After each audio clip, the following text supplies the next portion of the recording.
Hey guys, what is up? This is Matthew Davis, me once again. And it's that time of the year where I talk about my 10 favorite horror movies of 2024. And I was a little bit nervous at first when the year started off because the first half of this year just gave us nothing but junk horror movies that I feel like they just put out just to wait until they bring out the good stuff, which came on much later on. The main reason I make a list for my favorite horror movies of each year, it's just due to the fact that, in my opinion, I feel like horror is the hardest genre to get right.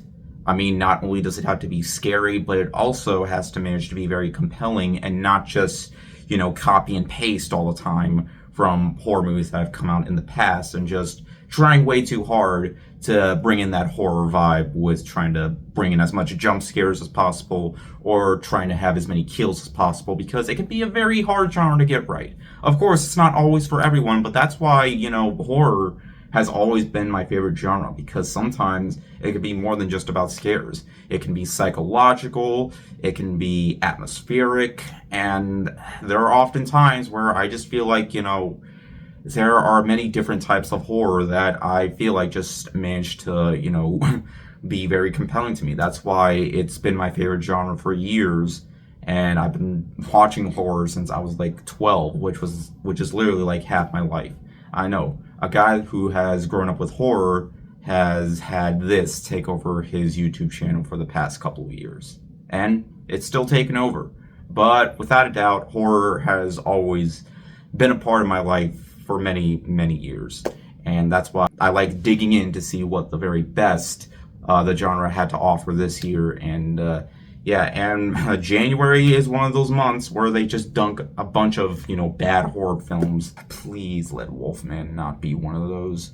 But without further ado, let me talk about my favorite horror films of 2024. There are some that I did miss out on. I heard Oddity was supposed to be really, really, really, really good. I wanted to try checking that film out, but it wasn't playing anywhere near me.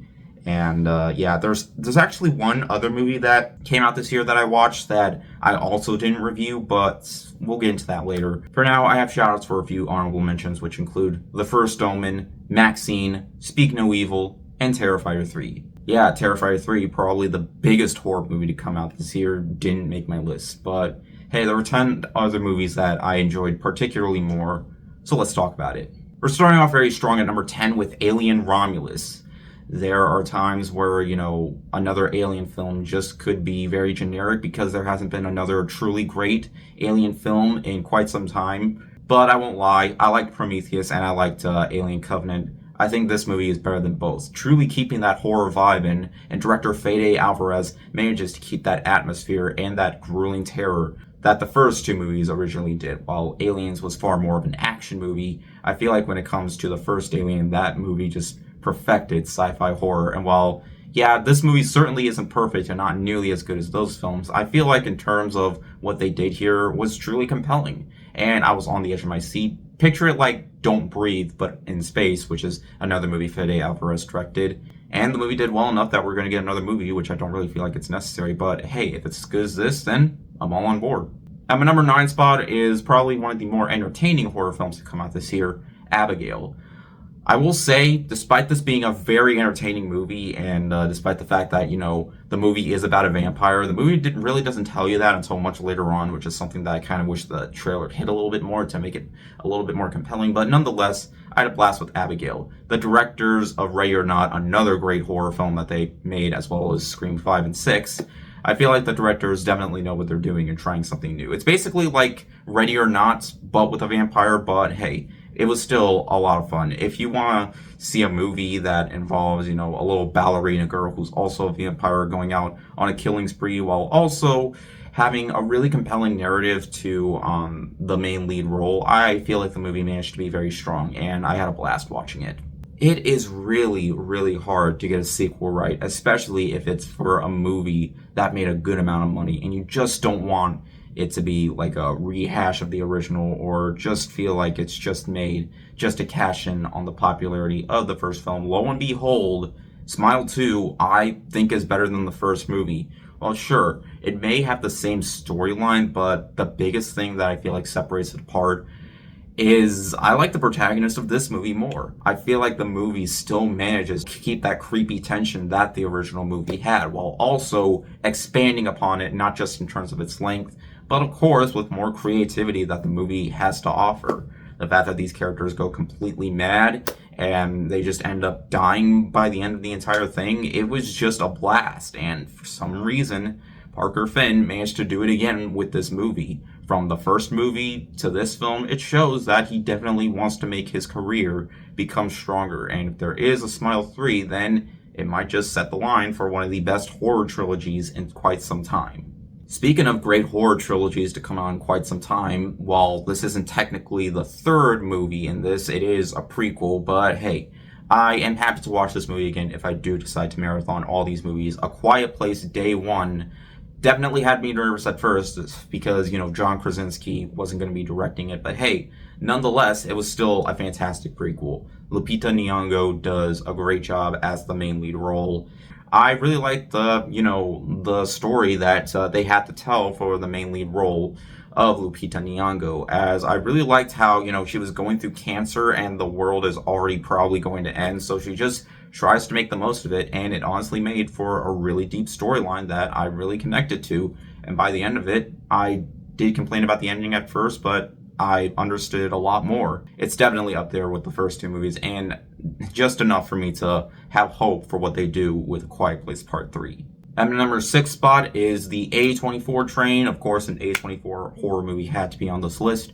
Heretic. Heretic is probably one of the most slow-moving horror films to come out this year, but that wasn't really a bother because I really enjoyed what was going on screen in terms of Hugh Grant studying these two, church girls that were just, it was a fun game of cat and mouse, despite the movie being very slow, but the tension that kept the movie going is truly what, kept the movie going for me. It was a truly compelling film that definitely felt very dark and just, I was just curious to see where this was going because it starts off fairly innocent at first, but then later down the line, things just get completely bonkers, and I had a blast with it. Alright, this was the one movie I was talking about. Does this really count as a horror movie? It's definitely more of a thriller, but I'm counting it anyways. This was one movie that I really wanted to see, but not a single movie theater was playing this film. So I had to wait till it came on streaming, which was a shame because I definitely felt like I would have a much better time seeing this in the theater. I saw The TV Glow. I know, a very strange title, but it was a very, very, interesting film.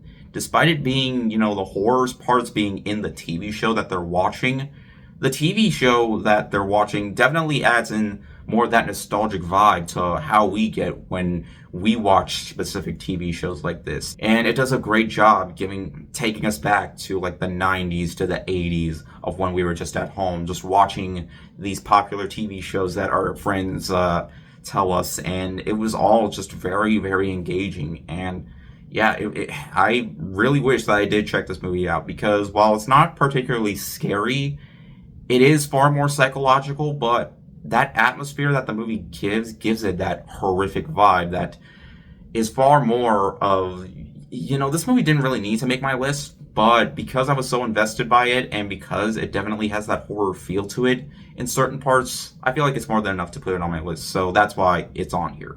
Coming in at my number 4 spot, if you know me, then you know my all-time favorite movie is The Silence of the Lambs, and it's nice that they made a movie to pay homage to that while trying to be its own thing as well, Longlegs. Nicolas Cage might not be the main star of this, but I still liked, the main lead role of this movie and the storyline that they had to show despite it taking inspiration from various other psychological thrillers. But director Osgood Perkins really knew how to create the vibe going with a compelling storyline and a mystery that just felt all the more engaging. It gets completely bonkers later, and it just felt like that type of movie that I just feel like is probably just going to get better the more I rewatch it.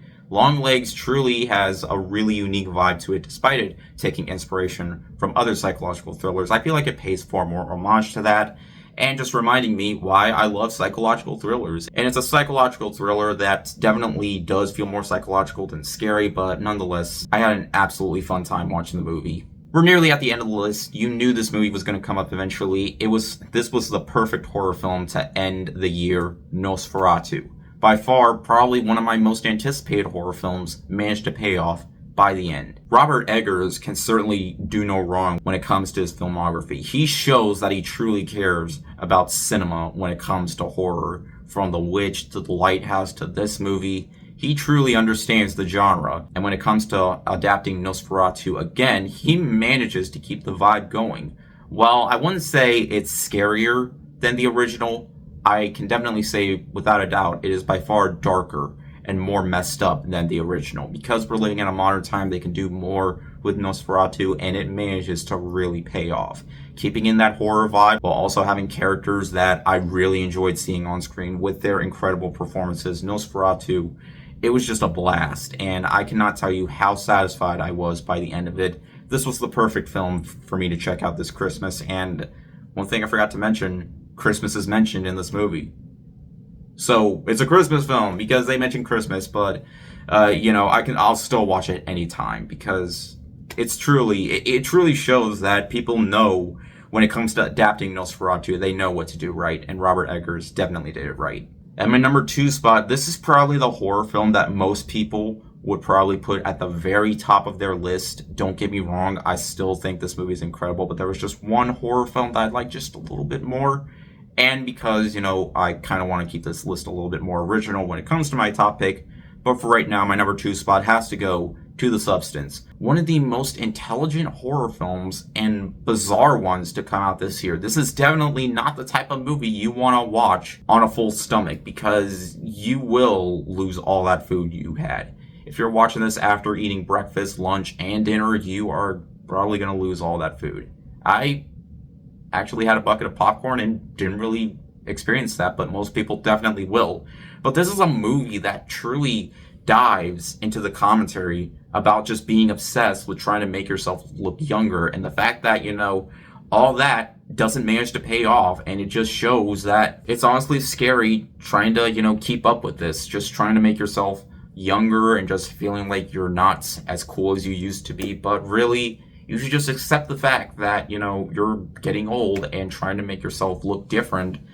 It doesn't always pay off. It's nearly 2.5 hours of absolutely deep unpredictability, and by the end of it, I said this all in my review, it's truly a work of art, and one that I am certainly never ever going to forget. Well, if Nosferatu isn't my number 1, and The Substance isn't my number 1, what else could be my number 1? Well, this is a movie I almost missed out on, and it actually came out earlier this year, but I am so glad I got to check it out. The found footage genre has been dead for quite some time, and while I would say this is a little bit more, it's, I don't know, but my number 1 spot for best horror film of the year is Late Night with the Devil. Late Night with the Devil is one of those horror films that I didn't know what to expect going in at first, but man, it felt absolutely normal at first, but later on, I don't even know how to get into it, but if you're a fan of late night talk shows, but also a fan of horror, this movie combines those two genres